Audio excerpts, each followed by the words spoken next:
கலகமுள்ள ஜனங்கள். இப்பொழுது நீ போய் இது பிற்காலத்துக்கு என்றென்றைக்கும் இருக்கும்படி இதை அவர்களுக்கு முன்பாக ஒரு பலகையில் எழுதி ஒரு புஸ்தகத்தில் வரை. இவர்கள் கலகமுள்ள ஜனங்களும் பொய் பேசுகிற பிள்ளைகளும் கர்த்தருடைய வேதத்தை கேட்க மனதில்லாத புத்திரருமாய் இருக்கிறார்கள். கர்த்தர் ஏசாயாவுக்கு சொல்லுகிற வார்த்தைகளை அவர் ஒரு பலகையில் எழுதி அதை புஸ்தகத்தில் வரைய வேண்டும். எழுதப்பட்டுள்ள வார்த்தைகள் பிற்காலத்திற்கு என்றென்றைக்கும் இருக்க வேண்டும். கர்த்தர் துன்மார்க்கருக்கு விரோதமாக தம்முடைய வார்த்தைகளை சொல்லுகிறார். கர்த்தர் சொன்ன வார்த்தைகள் நிறைவேறும். பிற்காலத்து சந்ததிகளுக்கு இந்த வார்த்தைகள் எச்சரிப்புகளாகவும் சாட்சிகளாகவும் இருக்கும். ஏசாயா கர்த்தர் சொன்ன வார்த்தைகளை ஜனங்களுக்கு முன்பாக எழுத வேண்டும். இந்த ஜனங்கள் கலகமுள்ள ஜனங்களாகவும் பொய் பேசுகிற பிள்ளைகளாகவும் இருக்கிறார்கள். இவர்கள் கர்த்தருடைய வேதத்தை கேட்க மனதில்லாத புத்திரருமாய் இருக்கிறார்கள்.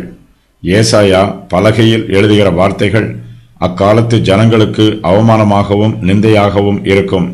ஆனால் அவர்களுடைய பிள்ளைகளுக்கோ இந்த வாக்கியங்கள் பிரயோஜனமாயிருக்கும். யூதா தேசத்தார் கர்த்தருக்கு கீழ்ப்படியாமல் கலகம் பண்ணுகிறார்கள்.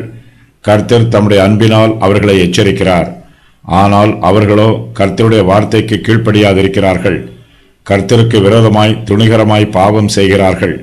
துன்மார்க்கமாய் ஜீவிக்கிறார்கள். கர்த்தர் தம்முடைய நீதியினால் யூதா தேசத்தாரை தண்டிக்கிறார். பிற்காலத்தில் வருகிற ஜனங்கள் யூதா தேசத்தார் அனுபவித்த பாடுகளையும் வேதனைகளையும் உபத்திரவங்களையும் கேள்விப்படுவார்கள். அவர்களுக்கு பழைய சரித்திரம் சரியாக தெரியவில்லை என்றால் தங்கள் மனம் போன பிரகாரம் சிந்தித்து பார்ப்பார்கள். கர்த்தர் தம்முடைய ஜனத்தை கடினமாய் தண்டித்து விட்டார் என்று சொல்லுவார்கள்.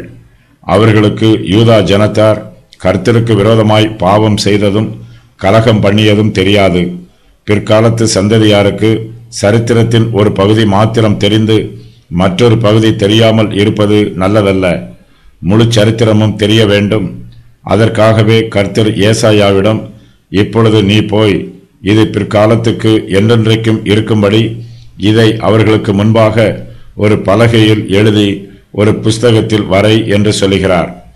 கர்த்தர் தம்முடைய ஜனத்தை தண்டிப்பதற்கு முன்பாக அவர்கள் மனம் திரும்புவதற்கு அநேக வாய்ப்புகளை கொடுத்தார். அவர்கள் மனம் திரும்பாமல் துணிகரமாய் பாவம் செய்ததினாலும் கர்த்தருக்கு விரோதமாய் தொடர்ந்து கலகம் பண்ணியதினாலும் கர்த்தருடைய கோபம் அவர்கள் மீது வந்தது.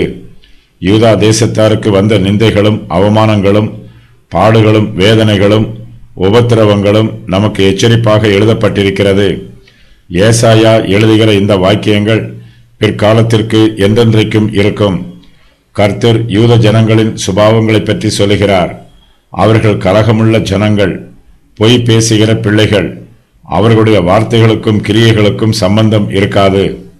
தாங்கள் சொல்லுவதை செய்ய மாட்டார்கள், செய்வதை சொல்ல மாட்டார்கள், உண்மை பேச மாட்டார்கள். பல சமயங்களில் பெரிய வார்த்தைகளை பயன்படுத்தி வாக்கு பண்ணுவார்கள், பெரிய காரியங்களை பொருத்தனை பண்ணுவார்கள். ஆனால் பொருத்தனைகளை நிறைவேற்ற மாட்டார்கள். வாக்கு பண்ணியதற்கு உண்மை உள்ளவர்களாய் இருக்க மாட்டார்கள். இவர்கள் தேவனுடைய தெய்வீக அதிகாரத்திற்கு கீழ்ப்படியவும் மாட்டார்கள். கர்த்தருடைய அதிகாரத்திற்கு விரோதமாய் கலகம் பண்ணுவார்கள். இவர்கள் கலகமுள்ள ஜனங்கள். யூதாவின் புத்திரர் கர்த்தருடைய வேதத்தை கேட்க மனதில்லாதவர்களாய் இருப்பார்கள். இவர்கள் மீது தேவனுடைய நியாய தீர்ப்பு வரும். யூதாவின் பாவங்களையும் கலகங்களையும் ஒரு பலகையில் நிரந்தரமாக எழுதி வைக்குமாறு கர்த்தர் ஏசாயாவிற்கு கட்டளை கொடுக்கிறார். யூதாவின் பாவங்கள், கலகமுள்ள ஜனங்கள், பொய் பேசுகிற பிள்ளைகள், கர்த்தருடைய வேதத்தை கேட்க மனதில்லாத புத்திரர்.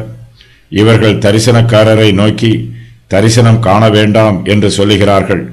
இவர்கள் ஞான திருஷ்டிக்காரரை நோக்கி யதார்த்தமாய் எங்களுக்கு தரிசனம் சொல்லாமல் எங்களுக்கு இதமான சொற்களை உரைத்து மாயமானவைகளை திருஷ்டியுங்கள் என்று சொல்லுகிறார்கள்.